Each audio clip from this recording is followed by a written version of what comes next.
Oh, TheGamer.com. You and your frequently bad takes. I've never really been a huge fan of The Gamer, and I just happened to come across this article, and it's terrible. It was published 6 days ago, and I mean, the headline speaks for itself for how bad it is if you're a big Halo fan. Halo needs to give its galaxy a reboot. The time has come for Master Chief and the world of Halo to embrace a significant change. No. No, that's a terrible idea. I'll get more into it after we read more of this, but this is a stupid idea. And recently, an employee from IGN posited this idea, and I'm just like, no, you can't. I'm getting ahead of myself, but let's read this and then I'll explain why this is stupid. Halo is one of the most iconic franchises in the history of video games. Yeah, and water is wet. We know. Thinking about Halo brings to mind so many distinctive aspects of his world. Master Chief and his Spartan armor. Wait, is this a British site? They put a U in there. I don't know. The enormous Halo rings, the menagerie of Covenant aliens, and the stirring music powering it all. So far, this person sounds like they have a very surface level understanding of Halo. However, these are what made Halo memorable all the way back in 2001. Wrong. It also made it memorable in 2004 with Halo 2, in 2007 with 3, in 2009 with ODST, in 2010 with Reach, and then less so with the more recent games, but I would argue there's still some good stuff in the more recent games.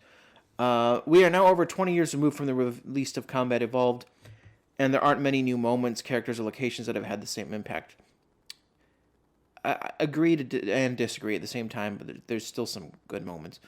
It's not just the passage of time and the underwhelming nature of Halo Infinite that's weakened. Yeah, I don't. It depends on who you ask if it was underwhelming. That's weakened what was once an epic adventure either, and the release of the franchise's latest novel helps to highlight what's gone wrong. The novel point they make, I do sort of agree with about.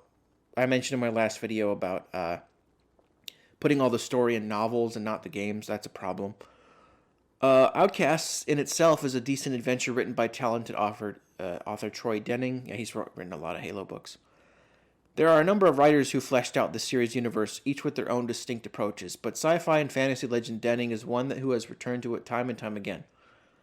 His books have a distinctive flavor, often focusing on a number of competing factions fighting for or blocking each other from some sort of ancient MacGuffin. Yeah, I guess that's kind of Halo in a nutshell. He's particularly experienced with world building, having been a key figure in the history of D&D, and worked on lore-heavy sagas like Star Wars. This particular story tries to balance returning worlds, characters, and storylines with a standalone adventure, and Denning makes it digestible, even for less knowledgeable fans. Yeah, what are they on now? Like 30, 35 books? Probably more? It's like every year they got a new book, and it's interesting arbiters in this one. The biggest flaw of the book, however, is that while it has a clear purpose, there isn't enough room for heart. The story is focused on a race to find a Guardian-destroying weapon hidden on the planet of Netherop, but the structure is too laser-focused on the dynamics of the parties involved. There's little enjoyment to be had across tens of pages chronicling the rivalries between alien species, or reams of dialogue and monologues explaining how different characters think. I mean, is that necessarily bad? There's people that like that kind of stuff. It sounds like this writer, I don't know if it was he, just maybe doesn't like sci-fi, because like a lot of sci-fi kind of gets into that nerdy nitty-gritty. It's the end result of a franchise which has lost sight of its origins as a high-octane space opera. I also disagree. This is highlighted by Denning having to drag in Halo 5's villains to drive the narrative, despite the fifth game being roundly despised by the community. Yeah, but you still got to tie up those loose ends. There's still so many loose ends that haven't been resolved. Outcasts end up weighed down by what Halo has become, and has much less action and adventure than you might expect from a first-person shooter spin-off with so much potential and history to draw from. It doesn't have to be an action novel, necessarily. 343 Industries is the current custodian of Halo and has been increasingly determined to make the series commitment heavy. That's true. If you're just a player of the games, you're going to be confused because they put so much story in the books now that you kind of have to read them, which is not good. You shouldn't have to do that. It's the same problem that the Marvel TV shows have, where if you don't watch them, you're going to be lost now in the movies. The book should be additive, like the cherry on top of the cake, which is the games. but you shouldn't be lost when playing the games if you're just like a normie from the universe. Someone like me will delve into all the books because I'm a nerd, but this has unfortunately resulted in storytelling that feels awkward and barely coherent for a lot of gamers, no matter how willing you might be to jump into Halopedia. Halo 4 began this by focusing on a forerunner called the Didact, a villain who has the motivation of a poorly written comic book character, unless you're willing to seek out hidden melodramatic cutscenes. Yeah, I mean, his entire motivation was just... I mean, I don't think it was terrible, but his motivation was basically just to kill Earth and humans. But I mean, he had more motivation than that. He thinks they're like the rightful heir of the universe or whatever. I don't know. It's been a while since I played Halo 4. Halo 5 and the more recent Infinite are even worse offenders, following on from cliffhangers that few will have experienced and introducing characters known only to those wanting to brush up on the books and other such supplemental material. This distorted storytelling hardly allows the momentum to build and turns a story from fun into a head scratcher. The big problem is that there's always a pressure to keep everyone satisfied when it comes to major franchises. I mean, you can do that without having to, like, put all the story in the book. I don't know what they mean by that. The original trilogy is so iconic that every they spelled installment wrong. There's supposed to be 2 L's there. Since has had strong ties to what has come before. I mean, yeah, that's kind of what a sequel is. Like the Star Wars sequels, as much as I don't like them, have to reference the originals. That's kind of the point. Whether the return of a thought-defeated Covenant, no, obviously he doesn't know the detail. Like it's not the Covenant anymore. They're still defeated. It's the Banished. The aliens are the same, but the overall, like the faction is different. Yet another Halo ring or another secret alien race. There's also the pressure of hardcore fans who are deep into the great mass of content Halo has produced. 343 obviously has a desire to do something new, whether it's fighting Prometheans or exploring settlements in Halo 5. All these competing impulses make for a Frankensteinian experience that has little of the clarity or direction of what came before. That's true. I do think that the direction is not as good as... Like, Bungie clearly had a arc planned out for the trilogy. Well, Halo 3 in itself was the third act of Halo 2, and they just made another game. So they knew... 343 seems to be making stuff up as they go along. But there is a way to do Halo right, and the books sometimes show how. Kelly Gay is I hope I don't get dinged for that. Well, that's her name, like from YouTube. Is a particularly noteworthy author because of the zest she's brought to an increasingly tired property.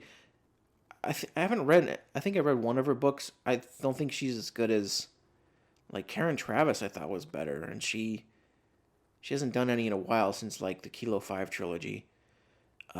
She started boldly with a trilogy focused. Oh no! For a second, I forgot I wasn't talking about Karen Travis. Focused on a motley spacefaring crew. I haven't heard great things about her books. A refreshing change from its overly somber military origins. She recently followed this up with the Rubicon Protocol, a thrilling prequel to the narratively disappointing Infinite. I partially agree with that. Both weave in elements of familiar lore from various sources, but never feel hamstrung by them, largely because she recognizes that the themes of Halo matter most. Memorable characters, humor, humanity, and adventure are what make for triumphant and exceptional installments. Seriously, get an editor. The Rubicon Protocol is as much more worthwhile experience in the game which it precedes. I need to read that. I heard good things about it. About that one, but not her other ones. Halo needs to return to what made it appealing in the first place. People become fans of the franchise not because of the intricate caste system of the Covenant, the machinations of Dr. Halsey, or even the Halo rings that gave series to its name. Not necessarily, like I said, it depends on the person. Somebody might want the whimsical space opera like adventure, but then there's the uber nerds, like the autists that will pour over every little detail. Like, I mean, look at Hidden Xperia. He's made a career on YouTube digging into the little details of Halo. Like, he's gone over every Easter egg, every terminal in Halo 3. There's people that love that stuff, so I don't agree that people don't like that stuff. This is generalizing the fan base too much. All of these different elements can be interesting in the right form, but fundamentally, it's the wonder, fun, and heroism behind the games that have made those different elements iconic. 343 needs to. This part is stupid. The last bit is really dumb. It's basically like a big middle finger to the fans. 343 needs to stop focusing on appeasing fans. All right, that's your big first problem.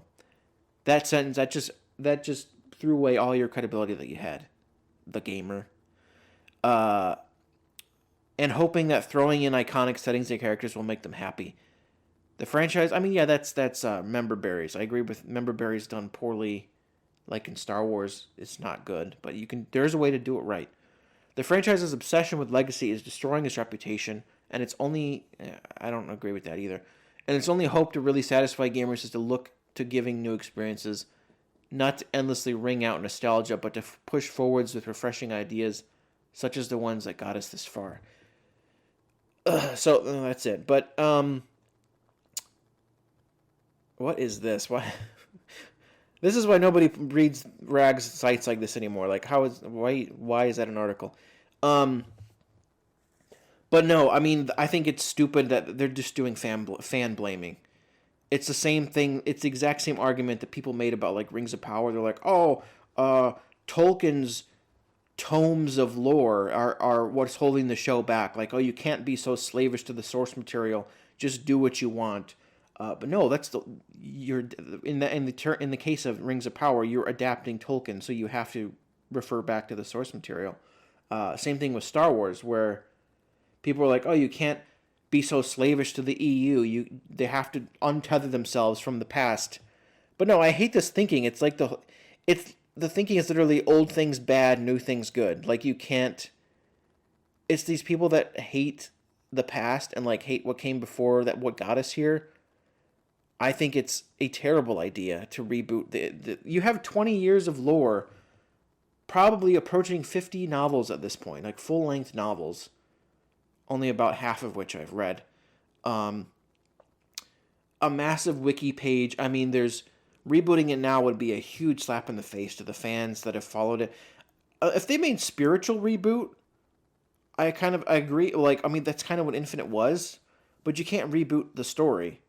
Like a reboot would be essentially you're like remaking the first game or ignoring everything that came before, which you can't do. It's called Halo. Halo is written on the box.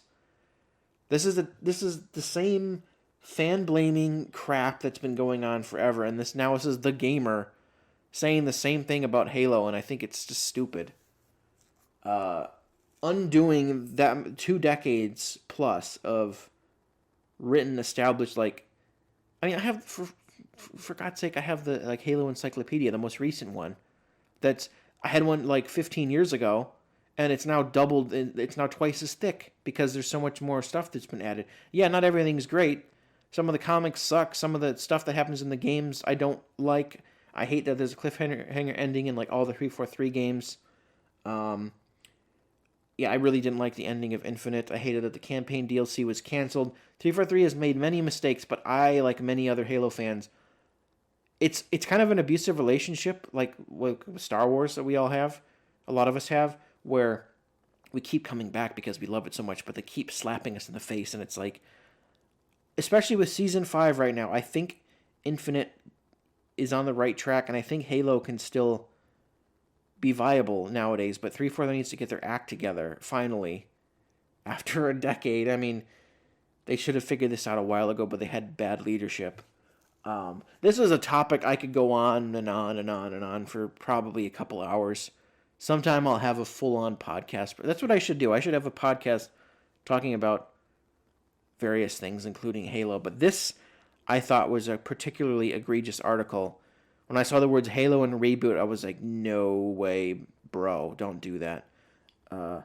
Me and so many fans have invested way too many hours reading novels, replaying the games, reading comics. Yeah, it's not something you can do. And yeah, you're going to exclude people because of that. Like, I know, like, a lot of games, when they get to, like, high numbers, like, you didn't want to call it Halo 6 because it'll put off new players. So you give it a subtitle. And that's part of the reason why Reboot's popular, because they don't want to gatekeep. But as of recently, I think gatekeeping should be more prevalent, to be honest, so our IPs don't get further ruined anymore. So, yeah, do you think this article is just as dumb as I do? Because I think it's absurd. The idea of a Halo reboot is stupid. What do you think of this? Let me know if... do you read TheGamer? Because I certainly don't. I just happened to come across this on my recommended. But yeah, let me know what you think in the comments. Like the video, share it, subscribe if you haven't already, and I will see you next time. Peace out.